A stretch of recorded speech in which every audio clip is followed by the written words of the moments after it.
An increasing number of law firms are coming to market in the UK. Mishcon de Reya is said to be exploring an IPO, according to Sky News, which could value the legal firm in the hundreds of millions.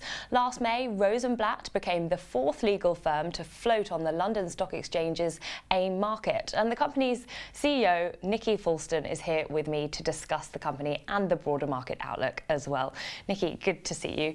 Perhaps we could just start with a sort of brief introduction to what it is that you guys do and how you differ from the other legal companies on the AIM market as well.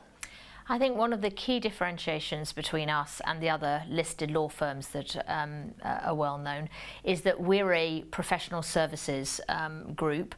I am not a lawyer, I am a commercial CEO, and Ian Rosenblatt, who founded Rosenblatt, the law firm, asked me to come in and look at the wider opportunity of building a group around commercialising professional services. So of course our first acquisition was the law firm, and subsequent acquisitions and M&A may revert around other areas of professional services, but we do concentrate on high-margin specialist professional services businesses in the same way that Rosenblatt is a specialist litigation house primarily. It does do full-service law, but unlike the other listed law firms, we concentrate, and 80% of our revenues are focused on litigation or contentious law.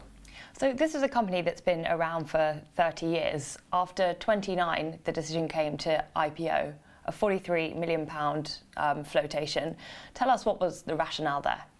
So again, Ian Rosenblatt, who's a fairly visionary, I would say, for the industries, sat me down a couple of years ago and said, I think that there is a wider commercial opportunity now that legal firms are able to be owned by commercial entrepreneurs, and therefore the seeds were sown in 2016 to commercialise Rosenblatt and then raise money so that we could invest in our own litigation cases and invest in our own future, and in a way that hadn't been possible before in the legal industry, because before 2012 you had to be owned by a lawyer.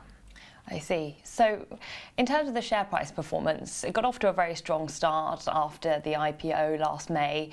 It seems as though we're kind of trading around the IPO level now. Why do you think the shares haven't been able to quite take off perhaps as much as you would have hoped?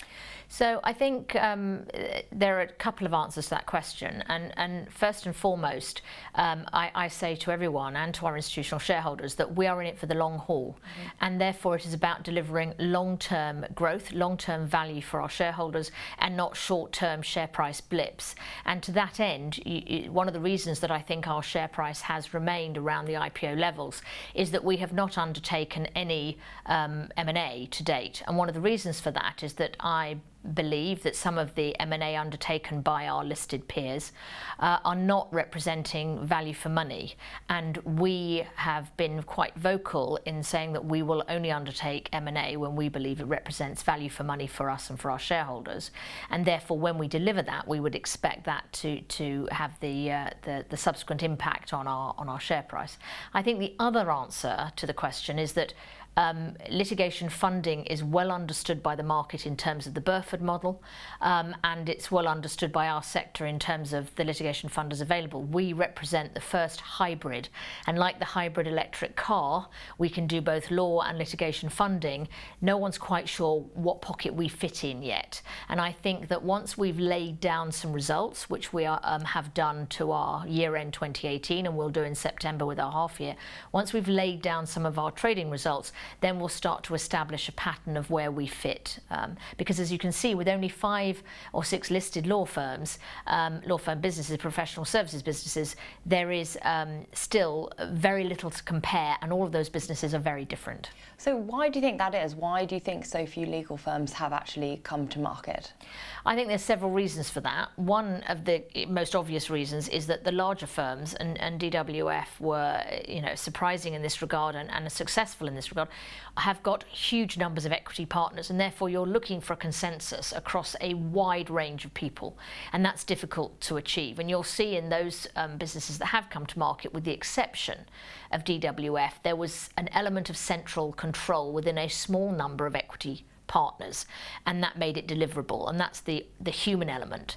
Commercially, it's also quite difficult for partners to understand the difference between commuting what is currently a high income, they take all the profits are distributed, and commuting that for a capital growth in a share price valuation that you do not convert into cash on a daily basis. And that understanding is slow to gain traction in this market. Now, you mentioned M&A a little bit earlier. I'm wondering whether that will be part of your growth strategy. Are you planning to go down the inorganic route rather than the more organic route? We have to date concentrated on organic, and the reason for that is that many people don't appreciate that effectively we were a new company coming to market, and the acquisition of Rosenblatt Solicitors, the law firm, was our first acquisition. So we've been integrating that, embedding that in, and all of our results to date are organic. Fundamentally, I think our M&A strategy has developed. We have a strong view that we can bring in teams and other aspects of legal services without having to acquire law firms necessarily. So that gives us a different way of pursuing our M&A strategy. But there's no question that an element of our strategy will be to acquire specialist, niche, high margin businesses along the way. I wanted to ask you about the dividend as well, because we all know that we're operating in a very low yield environment, and the hunt for income investors is probably more challenging than it has been in a very long time. So how much of a priority is the payout to you? It's a big priority for me in my role, because many of our shareholders are partners, former partners and equity partners who used to have a profit share. And therefore this is a way of continuing that theme that they're used to in the industry of distributing profits by way of dividend. And this is, I think, why legal businesses or listed legal businesses are attractive to investors, because there is a dividend requirement innate within that business. We're also, we've stated publicly that we will distribute 60% of our profits by way of dividend. In the event that we have exceptional profits from litigation investments, we may make special dividends for those as well, subject to our reinvestment criteria within the fund. And therefore there's probably more of an opportunity for an income yield with us than with many other businesses outside of the listed sort of law firms. So you've said that the legal industry is facing a number of challenges at the moment. Talk us through the biggest challenge that you think is out there right now. I think there's two challenges that are primary at the moment. The first is that the equity partner model is dead, as far as I'm concerned. The idea that you'll sort of spend your life developing and struggling and growing into a senior partner role and living, working through to your dotage, is sort of very antiquated. The idea that you can't monetize in this day and age your investment in that business in a capital sense is, I think, out of date, and it doesn't fit the employment model that we face today. We have a mobile employment base that wants to be flexible. It wants to work sometimes part-time. It wants to take periods off. It wants to come back to work. They don't want to slog at their desk what used to be many evenings and weekends to get to this exalted position of partner, and that takes decades to achieve. And I think that the legal industry is dated in that regard, and we need to look at different ways of solving it. And for us, corporate paper, equity paper, was a way of doing that. So do you see the legal landscape shifting more towards the equity model, more legal firms IPOing, etc.? What other big changes in the landscape do you see as well? I think we will see, I don't think that we'll see a massive rush to the market, as we haven't in the last decade. I do think we will see change. Where the change will be most will be in the mid-sector. I think the institutions, the very large law firms, Slaughter and May, Hogan Lovells, Clifford Chance, they are institutions already in their own right. And so where we will see the biggest changes in the mid-sector, there are 10,500 law firms, but 15 of them are 50% of the revenues of the industry. Wow! So that's a rather large number of small law firms, and that's the second challenge. We economically are pricing, and we've priced ourselves out of the market to an extent.